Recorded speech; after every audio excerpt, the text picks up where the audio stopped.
বিসমিল্লাহির রহমানির রহিম। আমি নওরিন সুলতানা আখন্দ শেখদি আবদুল্লাহ মোল্লা স্কুল অ্যান্ড কলেজের পক্ষ হতে নবম ও দশম শ্রেণীর সকল শিক্ষার্থীদের আজকের অনলাইন ক্লাসে স্বাগত জানাচ্ছি। শিক্ষার্থীরা, আমরা পরিমিতি অংশে ছিলাম, অর্থাৎ অনুশীলনী 16.2। তাহলে আজকে আমরা 16.2 এর আরও একটি ক্লাস নিয়ে হাজির হয়েছি। তাহলে চলো ক্লাসটি শুরু করি। প্রথমে তোমাদেরকে আমি বলবো যে আমরা আজকে যে প্রবলেমটি নিয়ে আলোচনা করব তা হচ্ছে কি অনুশীলনী 16.2 এর 12 নং প্রবলেমটি। তাহলে এই প্রবলেমের প্রশ্নটি কি আছে সেটা আমরা একটু দেখে নিচ্ছি। তোমরা প্রত্যেকে তোমাদের বইয়ের দিকে দৃষ্টিপাত করতে পারো। আমি পড়ছি, তোমরা একটু শোনো। একটি ট্রাপিজিয়ামের সমান্তরাল বাহুদ্বয়ের দৈর্ঘ্য যথাক্রমে 31 সেন্টিমিটার ও 11 সেন্টিমিটার এবং অপর বাহু দুইটির দৈর্ঘ্য যথাক্রমে 10 সেন্টিমিটার ও 12 সেন্টিমিটার এর ক্ষেত্রফল নির্ণয় করো। তাহলে শিক্ষার্থীরা, আমরা যদি এই চিত্রটির দিকে তাকাই, আমরা যদি সমাধান শুরু করি, চিত্রটির দিকে যদি তাকাই দেখতে পাচ্ছি কি এখানে আমরা একটা ট্রাপিজিয়াম এঁকেছি, যাকে কিনা আমরা কি দ্বারা প্রকাশ করতে পারি? P Q R S. তাহলে ধরে নিচ্ছে কি পি কিউ আর এস ট্রাপিজিয়ামের। এখানে আমাদের প্রশ্নে যা দেওয়া আছে সেই হিসেবে যদি আমরা দেখি যে কি কি দেওয়া আছে, এখানে সমান্তরাল বাহু দুইটির দৈর্ঘ্য দেওয়া আছে। সমান্তরাল বাহু দুইটির দৈর্ঘ্য দেওয়া আছে যথাক্রমে 31 সেন্টিমিটার এবং 11 সেন্টিমিটার। আমরা যদি চিত্রে তাকাই পি কিউ আর এস, খেয়াল করো students, P Q R S এটি একটি ট্রাপিজিয়াম। কেন আমি এটি ট্রাপিজিয়াম বলছি? কারণ কি এটি একটি চতুর্ভুজ যার দুইটি বাহু সমান্তরাল এবং অপর দুটি বাহু অসমান্তরাল এবং কোনো বাহুই কিন্তু সমান নয়। তাহলে এই ট্রাপিজিয়ামের সমান্তরাল বাহুদ্বয় হচ্ছে কি পি এস আর এটা হচ্ছে কি কিউ আর। তাহলে এই দুটি সমান্তরাল বাহুদ্বয়ের দৈর্ঘ্য আমরা যা আছে আমরা সেই হিসেবে আমরা লিখছি। দেখো খেয়াল করে, কিউ আর এর মানটি কত? 31 সেন্টিমিটার এবং পি এস এর মানটি কত? 11 সেন্টিমিটার। আচ্ছা, এবং অপর দুই বাহুর দৈর্ঘ্য দেওয়া আছে। অপর দুই বাহুটি কি, মানে অসমান্তরাল বাহুদ্বয় গুলো কি কি এখানে পি কিউ একটি আর একটা হচ্ছে কি এস আর। আচ্ছা, তাহলে এই দুটি বাহুকেও আমরা লিখতে পারি। দেখো পি কিউ কে আমরা 10 সেন্টিমিটার বলছি এবং আর এস কে আমরা কি বলছি? 12 সেন্টিমিটার বলছি। আমরা ধরে নিয়েছি এই ট্রাপিজিয়ামের নাম অনুসারে আমরা বাহুগুলোকে ধরে নিলাম। এবার স্টুডেন্টস একটু খেয়াল করে দেখো, আমাদের মনে করো পি কিউ আর এস যে ট্রাপিজিয়ামটি ছিল সেই ট্রাপিজিয়ামের এস বিন্দু হতে যদি আমি এই কিউ আর বাহুটির উপরে কি করি, পি কিউ এর সমান্তরাল করে এস টি একটি রেখা আমরা টেনে নিতে পারছি। আমরা তাই করলাম। দেখো, এবং এস বিন্দু হতে এস টি সমান্তরাল পি কিউ। খেয়াল করো, আমরা এস টি নিলাম কার সমান্তরাল করে? পি কিউ বাহুটির সমান করে। এবং আমরা সেই একই এস বিন্দু হতে কিউ আর এর উপর একটি লম্ব টেনে দিচ্ছি। সেই লম্বটি কি দ্বারা এখানে প্রকাশিত হয়েছে? এস ইউ দ্বারা প্রকাশিত হয়েছে। তাহলে আমরা এভাবে বলতে পারছি কি এস বিন্দু থেকে এস টি সমান্তরাল পি কিউ এবং এস ইউ লম্ব কিউ আর আঁকি। এটুকু আমরা করে নিলাম। আমাদেরকে প্রশ্নে বলা হয়েছিল যে আমাদের এই ট্রাপিজিয়ামের 4টি বাহুর মান দেওয়া আছে, তার থেকে আমাদের ট্রাপিজিয়ামের ক্ষেত্রফলটি নির্ণয় করে নিতে হবে।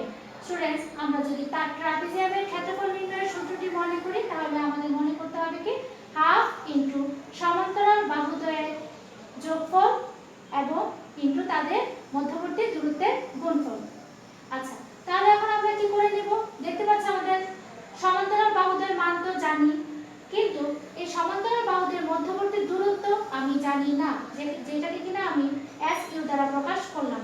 অর্থাৎ দেখো পি এস এবং কিউ আর এই দুটি সমান্তরাল বাহুদের মাঝখানের ডিসটেন্সটি কতটুকু? S Q. এই এস কিউ এর মানটি আমি জানি না। তাহলে এই মানটি বের করার জন্য আমরা যা করতে পারি, আমরা এখান থেকে যে ত্রিভুজটি পেলাম, দেখো এস টি সমান্তরাল বাহুটি পি কিউ এর সমান্তরাল বাহুটি নেওয়ার ফলে আমরা মূলত এখানে কি পেলাম? এস টি আর। এখানে একটা ত্রিভুজ আমরা পেলাম। এই ত্রিভুজ থেকেই আমরা কি করতে পারবো? এস কিউ এর মানটি আমরা চেষ্টা করি যে বের করতে পারি কিনা। তাহলে আমরা যদি এস টি আর এর এই ত্রিভুজটির দিকে তাকাই তাহলে দেখতে পাবো কি এই ত্রিভুজের তিনটি বাহুর মান তিন রকম, অর্থাৎ একটি হচ্ছে 10 সেন্টিমিটার, আর একটি 12 সেন্টিমিটার, আর একটি কি 20 সেন্টিমিটার, আর একটি হচ্ছে কি 12 সেন্টিমিটার। তাহলে এই ত্রিভুজের তিনটি বাহুর মান তিন রকম, তাহলে এটি একটি বিষমবাহু ত্রিভুজ। আর এই বিষমবাহু ত্রিভুজের ক্ষেত্রফলটি যদি আমি বের করে নিতে পারি তাহলে দেখে আমরা কিভাবে আমরা সামনের দিকে এগিয়ে যেতে পারি। আচ্ছা, বিষমবাহু ত্রিভুজের ক্ষেত্রফল নির্ণয়ের সূত্রটি আমরা যা জানি যে আমাদেরকে তার জন্য সেই ক্ষেত্রফল নির্ণয়ের সূত্রটি জানি। এই সূত্রটি যদি আমরা অ্যাপ্লাই করি, অর্থাৎ এই সূত্রটির জন্য মানে বিষমবাহু ত্রিভুজের সূত্রটি ক্ষেত্রফলের সূত্রটি আমাদের নির্ণয় করতে হলে আমাদেরকে আগে কি করে নিতে হবে, অর্ধ পরিসীমা বের করে নিতে হবে। তাহলে আমরা কি করছি তাই করছি, দেখো ত্রিভুজ আর এস টি এর অর্ধ পরিসীমা আমরা নির্ণয় করে নিলাম। অর্ধ পরিসীমা কেমন করে বের করতে হয় তা আমরা জানি, তিনটি বাহুকে যোগ করে তাকে আমরা অর্ধেক করে দিব, তাহলে সেটি হচ্ছে কি অর্ধ পরিসীমা, যাকে আমরা এস দ্বারা প্রকাশ করে নিলাম। তাহলে সুতরাং ত্রিভুজ আর এস টি এর ক্ষেত্রফল square root of S into S minus একটি বাহু ইনটু এস মাইনাস আরেকটি বাহু ইনটু এস মাইনাস তৃতীয় বাহুটি, অর্থাৎ আমরা অর্ধ পরিসীমার মাধ্যমে এই সূত্রটিকে আমরা বের করে নিই, এই সূত্রটিকে আমরা অ্যাপ্লাই করতে পারছি। দেখো খেয়াল করে। এবার নেক্সট লাইনে এসে আমরা প্রত্যেকটির মান বসিয়ে দিলাম, এস এর মান বসিয়ে দিলাম, এস টি বাহুটির মান বসিয়ে দিলাম, টি আর এর মান বসিয়ে দিলাম, এস আর এর মান বসিয়ে দিলাম। তাহলে ক্যালকুলেশনের মাধ্যমে আমরা দেখতে পাচ্ছি কি এই ত্রিভুজটি অর্থাৎ এস টি আর এই ত্রিভুজটির আমরা ক্ষেত্রফল কত পেলাম, 45.596 বর্গ সেন্টিমিটার। তাহলে আমরা এর পরের প্রশ্নে যেতে পারি, দেখি এর পরের প্রশ্নে কি করা যায়।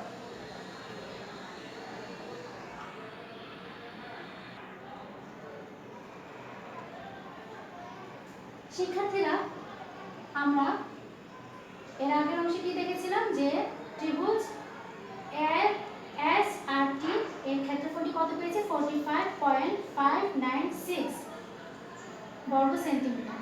আমরা এবার কি করব, আমাদের টার্গেট হচ্ছে কি এস ইউ এর মানটি বের করা।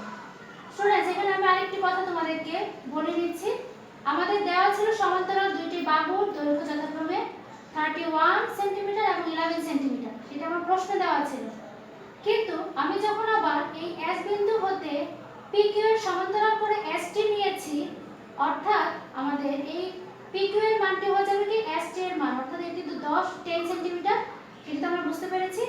আর এই 31টা ডিভাইড হয়ে যাবে, 31টা ডিভাইড হয়ে যাবে কি দেখতে পাচ্ছি কি আমি পি কিউ টি এস একটু সামান্তরিক অঙ্কিত হয়েছে। তাহলে আমরা জানি যে সামান্তরিকের বিপরীত বাহু হলো সমান এবং সমান্তরাল তো অবশ্যই, তো সমান যেহেতু হবে আমরা পি কিউ পি এস এর মানটি যেহেতু এখানে 11 সেন্টিমিটার পেয়েছি, সেজন্য আমরা কিউ টি কেও আমরা 11 সেন্টিমিটার বলতে পারছি। আর বাকি অংশটুকু অর্থাৎ আর টি কে বা টি আর যাই বলি না কেন এই অংশটিকে আমরা 20 সেন্টিমিটার বলে দিচ্ছি। আচ্ছা, এবার যেখানে আমি ছিলাম দেখো এস টি আর এই ত্রিভুজটির ক্ষেত্রফল আমরা এভাবেও লিখতে পারি।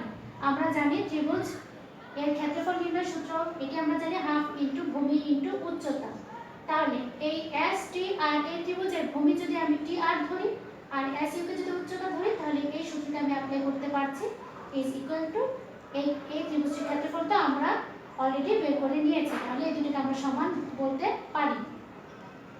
নেক্সট লাইনে হাফ ইনটু টি আর এর মানটি তুমি বসিয়ে দাও, টি আর এর মান কত পেয়েছো 20 ইনটু এস এর মান আমরা জানি না, ইজ ইকুয়াল টু 45.596।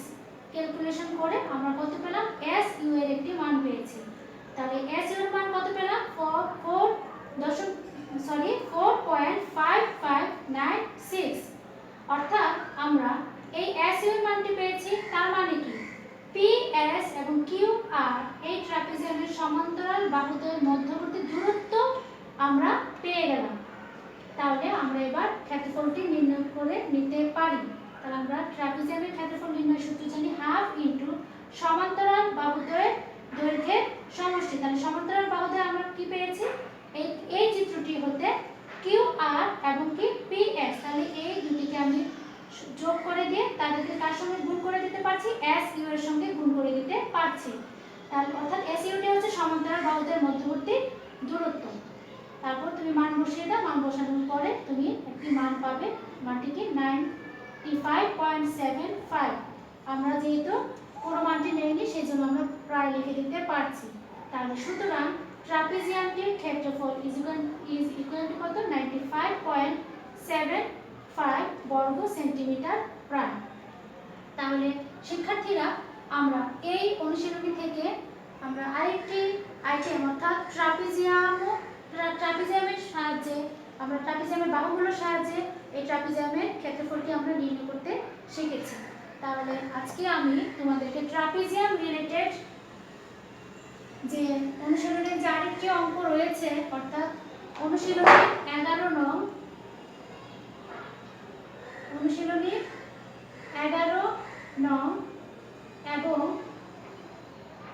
উদাহরণে 14 নং তোমরা এগুলো আজকে বাড়ির কাজ হিসেবে নাও। অর্থাৎ এই 11 অনুশীলনের 11 নং, উদাহরণের 14 নং আর আজকে যে 12 নংটি পড়ালাম 12 নংটি এবং উদাহরণের 14 নংটি প্রায় একই রকম। তো তোমরা এগুলো বাসায় ভালো করে প্র্যাকটিস করো। তাহলে আমি আশা করছি যে আরেকটি ক্লাস তোমাদের সামনে উপস্থাপন করলে পরে আমরা মোটামুটিভাবে এই 16.2 এর অনুশীলনীটি মোটামুটিভাবে আমরা কমপ্লিট করতে পারবো ইনশাআল্লাহ। তাহলে নেক্সট ক্লাসের জন্য আমরা অপেক্ষা করি। তাহলে আজকের ক্লাসটি আমরা এখানেই শেষ করছি। ভালো থেকো, আল্লাহ হাফেজ।